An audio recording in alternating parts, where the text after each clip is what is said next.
नसीम भाई, ऐसी बातें याद कर रहा था मैं अभी ब्रेक में बैठा हुआ। आपने कहा था जो ये टीम बनी है इसमें मुर्शिद का किरदार बड़ा अहम है। एक तो ये मुर्शिद कौन था, इस पर थोड़ा सा हमें बताएं। और दूसरी बात ये कि इधर तो चेयरमैन पीसीबी ये कह रहे हैं कि टीम तो इंजमाम और बाबर ने बनाई है, तो ये मुर्शिद तीसरा बंदा कौन है?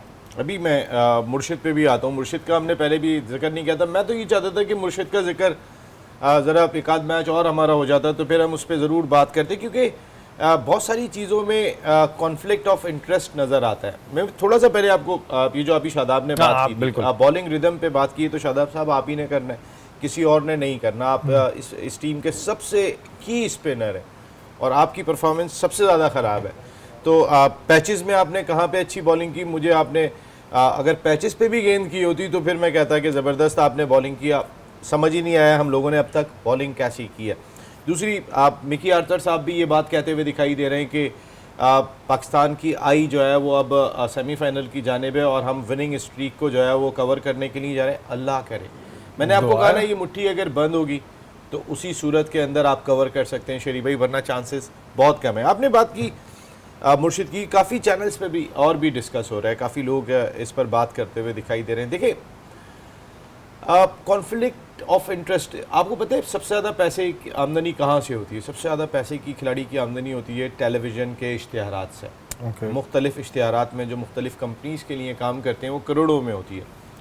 और वो एक ऐसी चीज़ है कि जिसकी वजह से माजी में शुएब अख्तर भी ये बात कह चुके हैं कि बहुत ज़्यादा वो फेमस थे एक दौर के अंदर। तो कह रहे हैं मुझे तो खिलाड़ी मारने के लिए आ रहे थे ड्रेसिंग रूम के अंदर। उन्होंने ये बात कही थी कि क्योंकि वो फेमस बहुत ज़्यादा होते हैं। ये एक ऐसी चीज़ है कि जो जेलसी रहती है आज के दौर में। बाबर जितने ऐड में काम कर रहे हैं इतने ऐड में कोई भी काम नहीं कर रहा। एक ही कंपनी है जो मुर्शिद के हवाले से बताई जाती है, मैनेजमेंट कंपनी, जो इस टीम के 9 cricketers plus chairman selection committee के भी मैनेजर है। जितने भी ऐड में वो काम करते हैं, जितनी जगह पे उनकी फाइनेंशियल डील्स होती हैं वो इस कंपनी के थ्रू होती हैं, मुर्शिद के थ्रू। हाँ, मुर्शिद के थ्रू आप कह सकते हैं।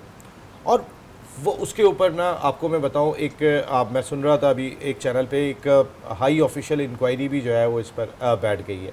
क्योंकि देखिए, कॉन्फ्लिक्ट ऑफ इंटरेस्ट है। 2 से ज़्यादा प्लेयर, अगर आप मुझे बहुत पैसा ला कर दे रहे, आप मुझे मैनेज कर रहे हैं और आप टीम के 9 खिलाड़ियों को मैनेज कर रहे हैं, तो बहैसियत कप्तान कहीं ना कहीं मुझ पे प्रेशर ऑटोमेटिकली पड़ेगा जब मुझे आप करोड़ों रुपए कमाने का मौका दे रहे हैं कि यार इसको भी शामिल कर लो। क्योंकि अब उन्होंने इसमें उनका बड़ा रोल रहा है, क्योंकि इंजमामुल हक भी चेयरमैन सिलेक्शन कमेटी है और शायद ज़का अशरफ साहब बहुत ज़्यादा क्लियर करते हुए दिखाई दिए। तो उसकी एक वजह ये भी हो सकती है क्योंकि ये एक पेंडोरा बॉक्स खुल रहा है। हमने देखें वर्ल्ड कप से पहले सिर्फ मुर्शिद कहा था कि हम आने वाले वक्त में मुर्शिद पे बात करेंगे, लेकिन इस वक्त हमारी टीम ऐसे स्टेज पे आ गई है कि आगे कुआं पीछे खाई, समझ में ही नहीं आ रहा ये नौबत कैसे आई। और ये तो, जी बिल्कुल, हम इसी वजह से ये बात कह रहे हैं कि वो कॉन्फ्लिक्ट ऑफ इंटरेस्ट अब डिस्कस हुआ है हमारे मुल्क में ऊपर की सतह पर भी कि ये टीम बनने में किस किस का हाथ है।